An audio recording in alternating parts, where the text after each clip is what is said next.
নমস্কার বন্ধুরা। আজকে আমি যে বিষয়টা নিয়ে কথা বলবো সেটা খুবই একটা মানে মানে ইম্পর্টেন্ট একটা জিনিস।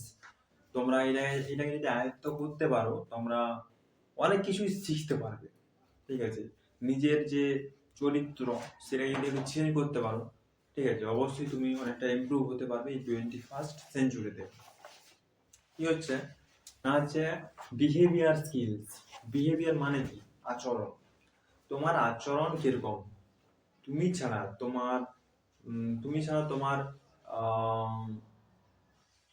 এনভায়রনমেন্টে প্রতিটা জিনিসের সাথে তুমি কেমন ভাবে ইন্টারঅ্যাক্ট করছো বা ম্যানেজ করছো, তাদের সাথে কিভাবে ডিল করছো বা ম্যানেজ করছো, ঠিক আছে, তাদের সাথে কিভাবে ক্লিয়ার করছো, তুমি একটা পাখির সাথে কিভাবে ডিল করছো, একটা লাইটের সাথে কিভাবে ডিল করছো, একটা ফ্যান, একটা তোমার টেবিল, একটা চেয়ার, একটা দরজা, একটা মানুষ প্রভৃতির সাথে কিভাবে ডিল করছো, এটা হচ্ছে তোমার বিহেভিয়ার স্কিলস।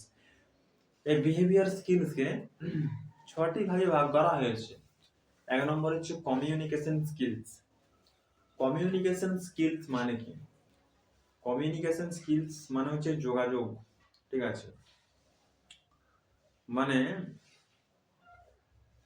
তোমার চিন্তা ভাবনা, তোমার থটস, বিলিফস, ইমোশনস, ফিলিংস একটা অন্য ব্যক্তির কাছে পৌঁছে দেওয়াকে কমিউনিকেশন বলে।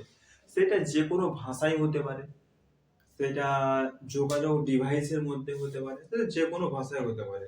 মোটামুটি তোমার কথাগুলো যে তুমি যাকে বলতে চাইছো, ঠিক আছে, তার কাছে যেমন ক্লিয়ারলি পৌঁছে যায়, ওটা হচ্ছে কমিউনিকেশন। আর যদি ক্লিয়ারলি না পৌঁছায় তাহলে এটা হচ্ছে মিস কমিউনিকেশন। ঠিক আছে, বুঝছো?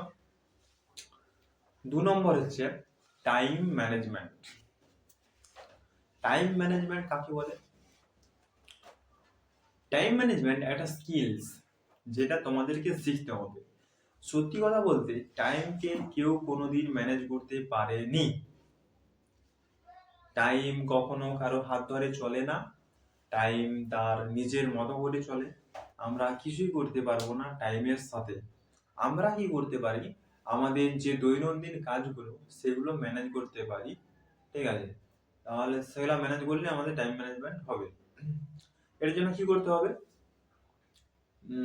তোমাকে একটা টু ডু লিস্ট বানাতে হবে প্রতিদিন রাত্রেবেলায়, যে আগামীকাল আমি প্রতি ঘন্টায় কি কি কি কাজ করব তার একটা লিস্ট বানাতে হবে। এবং টাইম ম্যানেজমেন্টে তুমি যদি মাস্টার হও তাহলে তুমি সব কাজই করতে পারবে এবং অন্যদের থেকে অনেকটা এগিয়ে থাকবে।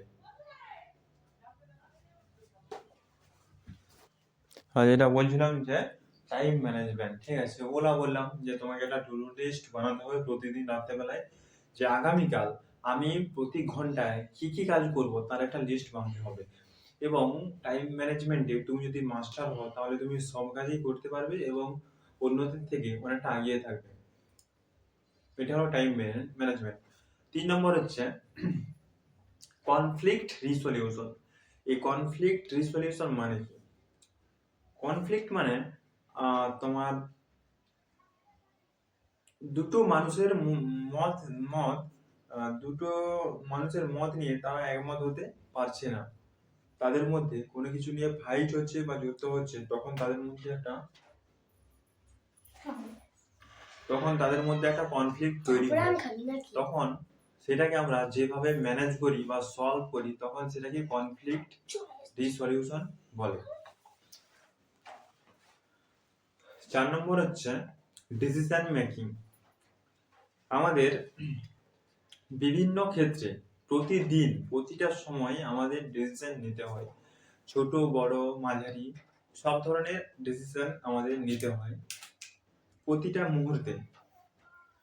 তো ধরো তুমি কলেজে যাচ্ছ, ঠিক আছে, ট্রেনে করে যাবে বা অন্য বাসে করে যেতে পারো। ধরো ট্রেনটা মিস হয়ে গেল, ঠিক আছে, মানে লেট হয়ে গেছে, এবারে উঠবো কি উঠবো না, ঠিক আছে, তারপরে ধরো তোমার ট্রেন থেকে নামলে দিয়ে কলেজ যাবে, সেখানে একটু লেট হয়ে গেছে, কলেজ যেতে একটু লেট হয়ে গেছে, তাহলে কি করবে? হেঁটে যাবো, হেঁটে গেলে একটু দেরি হবে, না কারো গাড়িতে যাবো? এই তোমার একটা ডিসিশন নিতে হয় যে হেঁটে যাবো নাকি কারো গাড়িতে যাবো। তাহলে আমাদের বিভিন্ন সময় বিভিন্ন ভাবে আমাদের ডিসিশন নিতে হয়। ঠিক আছে। তো এই গেল আমাদের বিহেভিয়ার স্কিলের 4টা পার্ট। প্রথমে কি বললাম, কমিউনিকেশন স্কিলস, 2 নম্বর হচ্ছে টাইম ম্যানেজমেন্ট, 3 নম্বর হচ্ছে কনফ্লিক্ট রিসলিউশন, 4 নম্বর হচ্ছে ডিসিশন মেকিং। তাহলে 5 নম্বর কি হবে? 5 নম্বর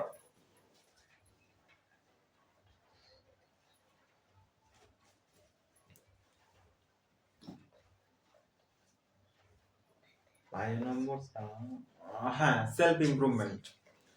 সেলফ ইমপ্রুভমেন্ট মানে নিজে নিজেই কোনো কিছু শেখাকে সেলফ ইমপ্রুভমেন্ট বলে।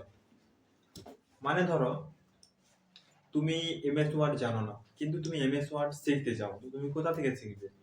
অনলাইন থেকে অবশ্যই শিখতে পারো, ঠিক আছে। অনলাইন থেকে একটা ক্লাস নিলে, ঠিক আছে, যে আমি সপ্তাহে 3 ঘন্টা করে শিখলে, আর নিজেকে একটা সময় দিলে যে আমাকে এটা 1 মাসের মধ্যে শিখতে হবে, তাহলে এটা সেলফ ইমপ্রুভমেন্ট। নিজে নিজেই কোনো কিছু শেখাকে সেলফ ইমপ্রুভমেন্ট বলে। মানে এখানে তুমি কি নিজে নিজেই শিখছো, কেউ তোমাকে এখানে কেউ কোনো বলছে না, ঠিক আছে। এখানে নিজে নিজেই তুমি একটা শিখছো, তো এটা সেলফ ইমপ্রুভমেন্ট। এরকম আমরা অনেক কিছু নিজে নিজেই শিখেছি, যেমন মোবাইলের ব্যবহার, এটা বেশিরভাগ আমরা নিজে নিজেই শিখেছি। তারপরে হচ্ছে তোমার সাইকেল চালানো, এটা আমরা প্রায় নিজে নিজেই শিখেছি। এরকম অনেক উদাহরণ আছে। তো ভিডিওটি ভালো লাগলে, ঠিক আছে, একটা লাইক করবে, আর আমার এই চ্যানেলটাকে সাবস্ক্রাইব করবে, ঠিক আছে। আর এই ভিডিওটাকে বন্ধুদের মাঝে শেয়ার করো, ঠিক আছে, যাতে আমার এই ভিডিওটিতে আরো বেশি বেশি ভিউজ হয়। আজ এই পর্যন্তই, গুড বাই।